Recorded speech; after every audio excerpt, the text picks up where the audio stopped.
Welcome to a special edition of the Five Star Zone. I'm your host, Rico Beard, Harold Sheldon from the Big Ten Network. Joining me, Michigan State preview. The big game is Saturday. Michigan State traveling to Ann Arbor to take on the Wolverines. Both came off a bye week, but they had different results, Harold. Michigan State goes out and kind of shocks the world in an upset victory over Iowa at home. Michigan goes on the road, losing 21-7 to Illinois. But now they're going to play.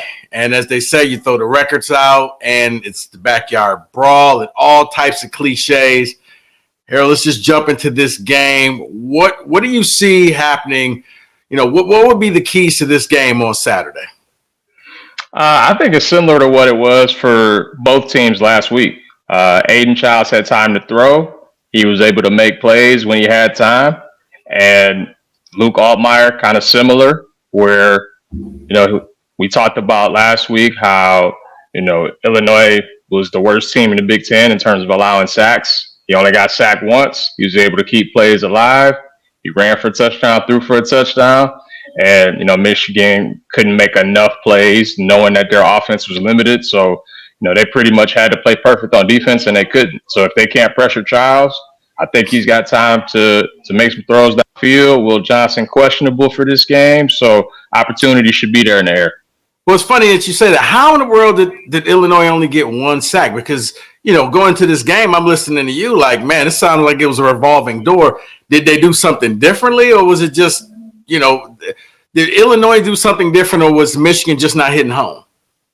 I think it was a bit of both. It seems like Michigan was still creating pressure, but I think they did a good job of just making sure that, they put him on the move.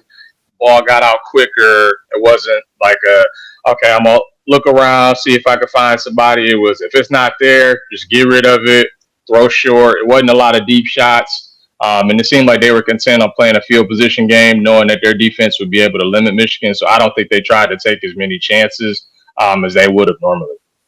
All right, and Michigan State, they come out there and I don't know what was more impressive, the fact that, they basically stopped Johnson from running the ball except for that one run, or Michigan State was able to run the ball. It was like, okay, where did you find these 5 offensive linemen? Because nobody's seen them all season. Yeah, the run game for me was by far the biggest surprise because we saw they couldn't run it at all against Oregon. They kept getting pushed, like line of scrimmage kept moving backwards. Ohio State, they couldn't run the ball. We've seen it time and time again. And Jonathan Smith wants to run the ball. That's what he did at Oregon State, but it didn't seem like he had the guys to do it.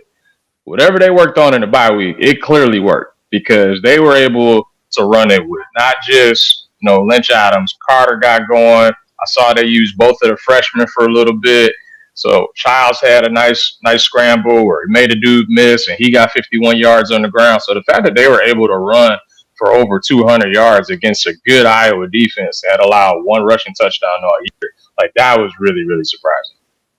Now, is this something you think that they can continue going up against this Michigan D-line? Because that's the strength of the team is their D-line. It's been the one constant for the University of Michigan. They're going to have to. They're going to have to be able to run it because, as we talked about, that front is real. We do not want to see a Aiden Childs 3rd and 8, 3rd and 9 pass rush drill, and you got Josiah Stewart coming around one side, Derek Moore coming on the other side with Mason Graham pushing in the middle. Like that's a recipe for disaster. They have to make sure they can get in situations where it's 3rd, 2, 3, and 4. It can't be 8, 9, and 10. So even if you aren't having success early running it, I think you still have to run it. I think you still have to try and take advantage of their aggressiveness. Like I think we saw them run a lot outside. It seems like it was a lot of outside zone both ways. I think that's the way you kind of have to go. You shouldn't run it up the middle. I think they learned their lesson from that. We saw a lot of 3rd and shorts in games past where they tried to run it up the middle, couldn't get it. They bounced a lot of them. It looks like they kind of went off tackle or outside zone, as I said. And I think that's the way they're going to have to run the ball if they're going to be successful. Now, as far as running the ball, how much do you figure, we talked about the running backs, but how much do you figure Michigan State involves Aiden Childs as a runner? Just selectively. Yeah, I think selectively they will. I think he's good for a couple of scrambles, but I think when you get in a situation, if it's 3rd and 5 or 3rd and 6, I wouldn't be shocked to see some QB draws. I wouldn't be shocked to see it around the goal line as well. But, as we saw against Oregon, that doesn't always, prove successful. Right. So got to make sure you take care of the ball there if you're Childs. But I think you have to use the run in as many ways as possible.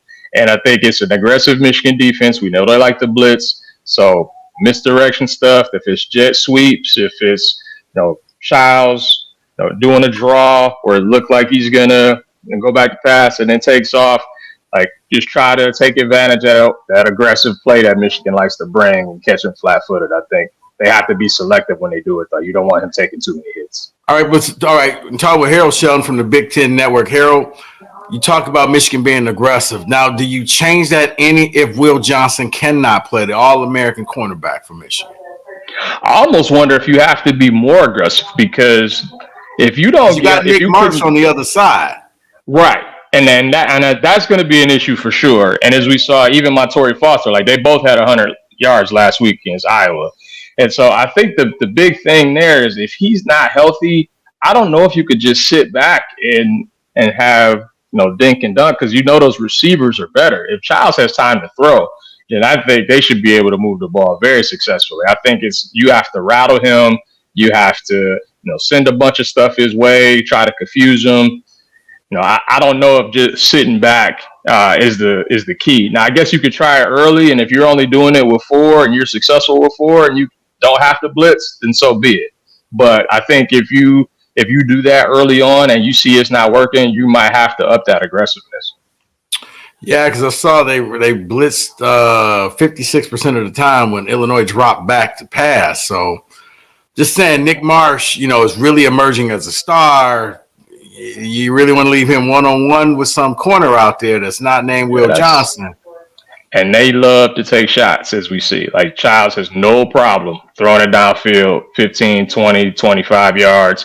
He did it with success against Iowa. And it seemed like for whatever reason, he didn't have a connection with Foster when Marsh was out. But those two seem to be on the same page last week. Yeah, because the funny thing is, because people are like, oh, well, Foster's like, hey, guys, Montori Foster's been open all season long. I mean, from the He's been overthrown. Right, it's just been overthrown. Like, you can go back and all the Spartan games, it's like, man, there's a missed touchdown. Wide open.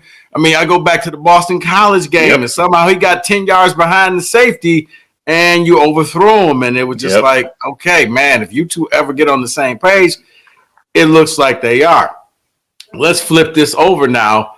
Talk about the Michigan offense going against the Michigan State defense. Now, the Michigan State defense came out, held Caleb Johnson to 98 yards. Second time all year he's been under 100 yards. And for most of the time, he had 23 rushing yards. I'm not discounting the one play for 75 yards, but that was one breakdown. Other than that, he had nothing. He was better as a receiver coming out the backfield than he was actually carrying the ball. Can that defense, because let's face it, we don't know who the Michigan quarterback is going to be, Harold. But if they can't, 90% of their offense is running the ball. The wide receiver room has like 287 yards total. Nick Marsh has more than that in 2 games. So is it simply if you're Michigan, do you have to come up with ways to pass the ball? And if you're Michigan State's defense, you know what? We're going to take a page out of Washington. We're stopping the run and in Illinois, we're going to stop the run until you show us you can do something differently. See, if it was me, I honestly would go back to Orgy, because it seems like Michigan at least has a better chance in a game where they don't turn the ball over. And that's what the case against USC and against Minnesota. Even though the games were ugly, they didn't give the ball away to the other team. They didn't put their defense in bad spots, as we saw against Illinois and against Washington, when they're getting short fields and, the pass defense hasn't been as good. So all it takes is one play for you to give up 6. If you can punt and make Michigan State go 75 yards, like, I would much rather do that. But if they're going to go with Jack Tuttle, then I think they're going to have to focus on the run even more. Because he's been the most off-target quarterback in the Big Ten. Like, more than Cade McNamara, like more than Childs, like more than some of these other quarterbacks. He's been the most off-target quarterback statistically in the conference, and the turnovers have been a huge issue. Now, Sharon Moore's come out and it wasn't a ringing endorsement, but said Tuttle's our guy basically until we find something better. He's our guy going into practice this week. Any chance we see Davis Warren, or is that ship sailed? I would be surprised if they went back with him, considering it's been, since week 3 since he's played. I feel like it would just be the Tuttle orgy. Maybe it's both. Who knows? But I would, if I'm a Michigan fan, I think I would just roll the dice and try to see if you could just win ugly, low-scoring line of scrimmage game, and kind of similar to how it was in 2012, where it was 12-10 and it was 4 field goals, and you just didn't give the ball away to the other team. Because even though Tuttle is a better threat throwing the ball, outside of Colston Loveland, who are you throwing to? Samaj Morgan's their leading receiver. He's got 17 catches on the year. That's 19 less than what Loveland has. So I would much rather lean on my strength. Khalil Mullings, we know, is really hard to tackle. Donovan Edwards, if he can break a tackle in their space, we know he can take it the distance. I would much rather rely on that. And then you get in short yardage stuff, and you got Orgy and Mullings, and you don't know exactly who's getting the ball. It's not a cute way to play. It's not a fancy way to play. But at this point, you're kind of just putting off for dear life, and you're just trying to win a game. And if you're Michigan State's defense, I mean, how do you combat this running game? Is it simply 8 in the box, single coverage on your receivers and Loveland, and you just take your chances that way?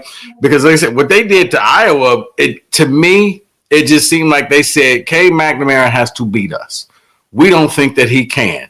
If he can, then the coaches will take all the blame. But we don't think that that's going to happen. Yeah, I think that's exactly what it was. And that's what we talked about last week. We said that Michigan State should just sell out on the run.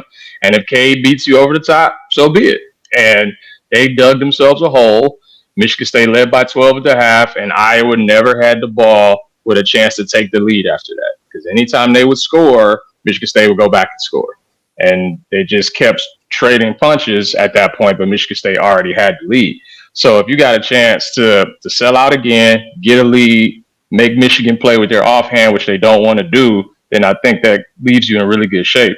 And I was really surprised, and I guess pleasantly surprised to see how good that run defense was, considering how Oregon was able to run it against them, Ohio State was able to run it against them.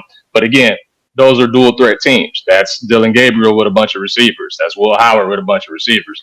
Right. Iowa doesn't have that, and Michigan doesn't have that. And so if I'm Michigan State, I would absolutely see if one of those quarterbacks could beat me over the top, and not with Loveland. Like, it has to be a Tyler Morris. It's got to be a Samaj Morgan. It's got to be somebody like that. And if I lose that way, so be it. But you can't beat me with your strength if I know that's what you're going to do. Yeah, I mean, it just seems kind of funny because, I mean, if I'm Sharon Moore, I just kind of go the old Florida system with Chris Leak and Tim Tebow, where I'm going to rotate the 2 quarterbacks in, and yeah, I'm tipping my hand, but maybe that's the best of both worlds where, when you get it down into the red zone, it's just going to be straight up Alex Orgy. Other than that, I'm going to roll out Tuttle and see what I can get from him. How quickly do you think Tuttle gets the hook if things go south? Ooh, that's a good question. I'd be surprised if it wasn't quick. Yeah, I'd be really surprised if it wasn't quick. I mean, as we saw with the in the Washington game, Orgy struggled 2-3 drives, and it was like, all right, that's it. We got to go a different way. If it's a situation where they get in the hole, Michigan State gets up 10-0 or 14-0 or something, and Michigan can't move the ball, or he's turned it over a couple times, I don't know if you have a choice. Like, I don't think you could just sit in there and continue to see this dude give the ball away. Well, see, to me, like, if Michigan jumps up by whoever to me gets up by double digits first, if Michigan gets up by double digits, then that's when I switch to Orgy. And this is going to be a steady run. We're going to play keep away. We're going to play the clock game.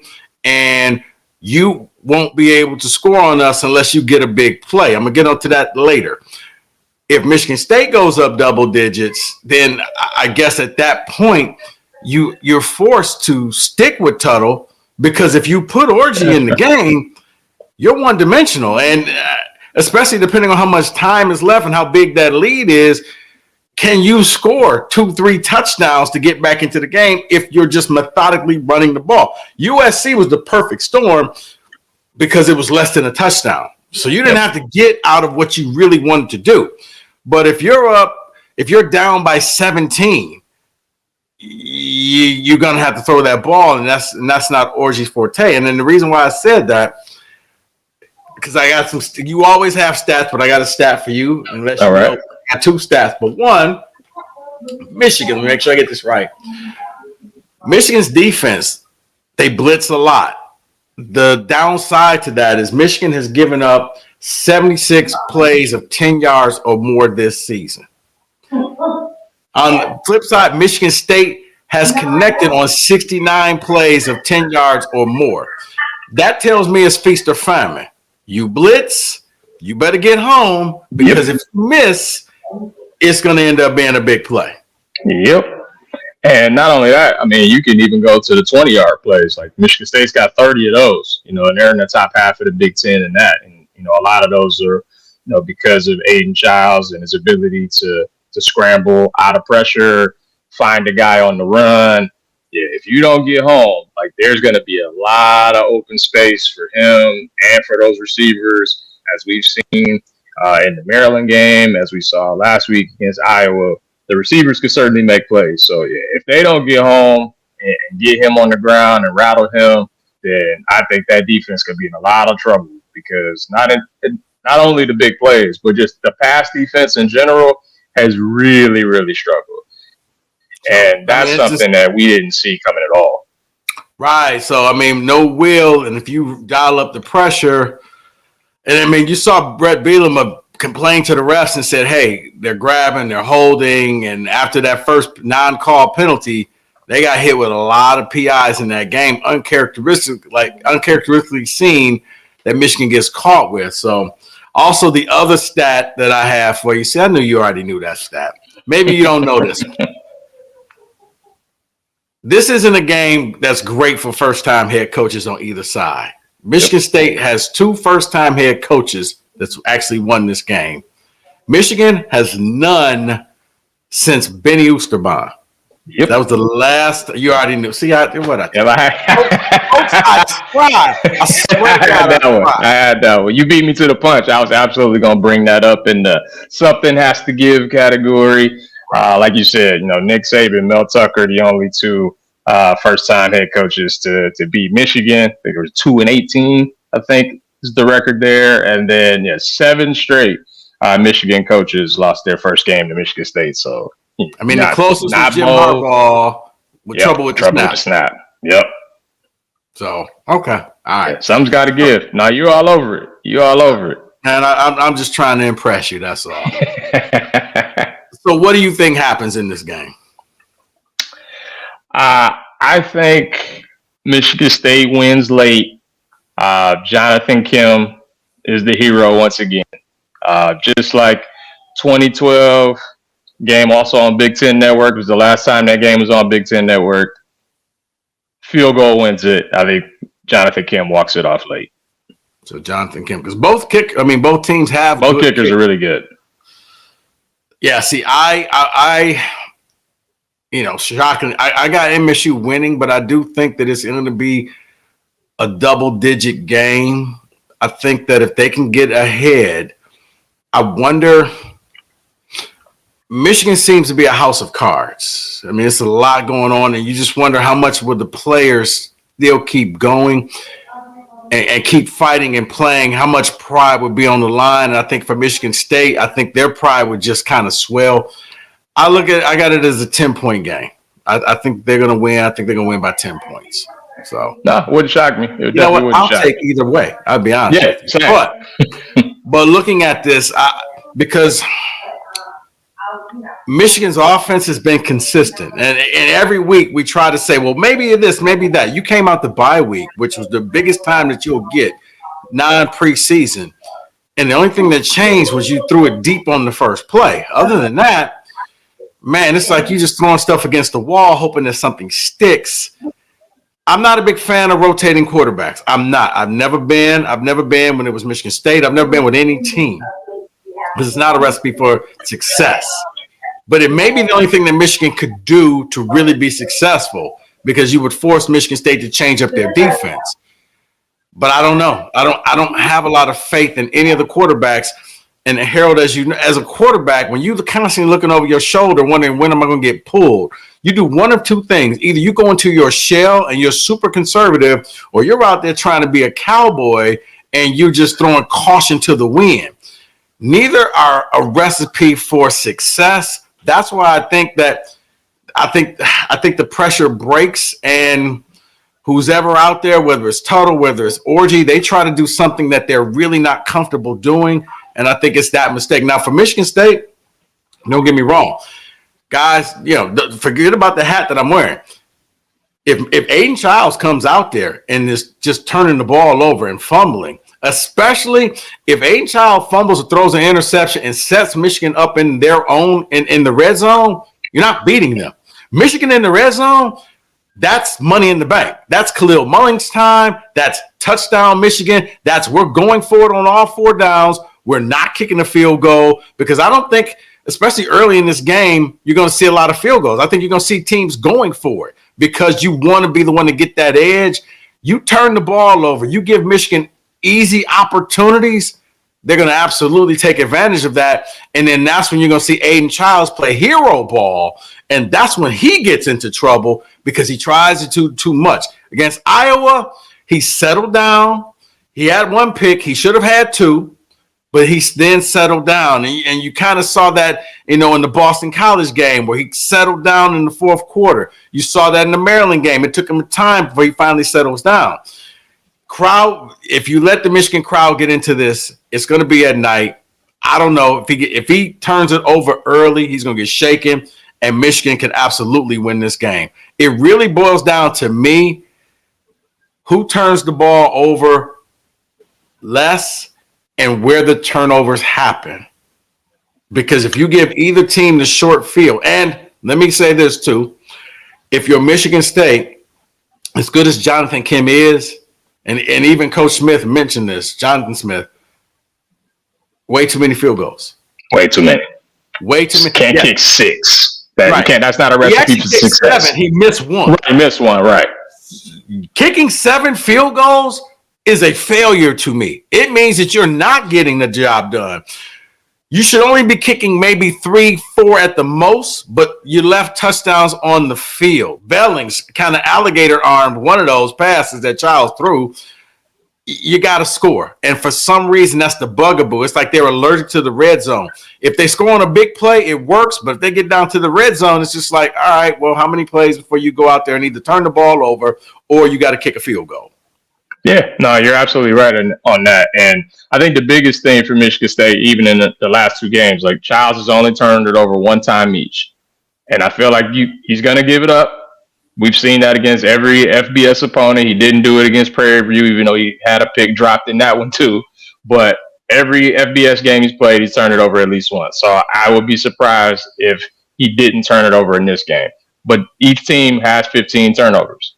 And Auburn's the only power conference team that's got more. So, as you said, who turns it over the fewest? Where do the turnovers happen? If it winds up being an arm punt and the other team has to go 70 yards, so be it. But right. If that's a situation where you're turning it over inside your own 35, your own 20, and it's a short field, I mean, that might be all it takes because I would be surprised if this game is high scoring. All right. Anything else, Harold? Any other stats you got for me? Nah, I think we hit on all the big ones. Again, I think Michigan State's got the better quarterback in this game. Usually that's the recipe for success when the teams are pretty even. If he's able to get time, I think guys will be open and the plays should be there to be made. But Michigan's got 4 dudes in the top 15 in the Big Ten in terms of pressures. So it ain't just, we got to double one dude. They got a bunch of them. So if they get home, it's a problem. We talked about this on the show on Thursday. Who needs this game more? Not who wants to win, who needs this game more. I would think Michigan needs it more. I mean, this isn't the way that the season was supposed to go for them. You start the season number 9 in the poll. You know, people are thinking, oh, well, if you lose to Texas and Ohio State, maybe you get Oregon, USC, you still got a chance to make the playoff. You can't miss a bowl game after winning the national title. And considering they still got Oregon, Indiana, Ohio State left after this, it's certainly trending that way. And just from a future standpoint, I think even if Michigan State loses, you still got Purdue and Rutgers at home later. Maybe you pull off an upset against Indiana. We'll see. But considering what Michigan's got, like, this is a game they can't afford to drop. All right. He's Harold Sheldon. I'm Rico Beard. You've been watching the 5-Star Zone, the Michigan State preview game. We will be back. Harold, you want to join me for the breakdown of the game later? Yeah, absolutely. All right, let's do that. Hey, guys, thanks for watching. We will be back after the game. Until then, enjoy, have fun, be safe. You've been watching the 5-Star Zone.